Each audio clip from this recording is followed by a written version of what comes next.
Let's see how to limit interaction on Instagram.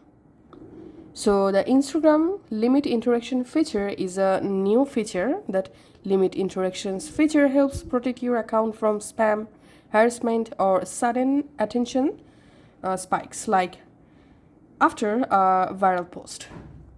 It temporarily restricts interactions like comments, messages, and tags from certain groups of people, mainly those who don't follow you or only recently started following you. How it works: when you turn on limit interactions, Instagram automatically hides or restrict comments, message request, mention, and tags. These people can still comment or message you, but you don't see it until you turn the limit off. Let's see how to turn on limit interaction. Just go to your Instagram and go to your profile. Tap on the settings icon. In settings, you have to scroll down and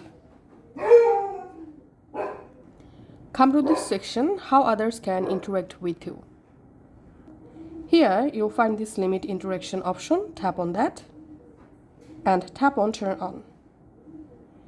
Once the limit interactions turn on, you can see these options will be automatically turned on. Thanks for watching.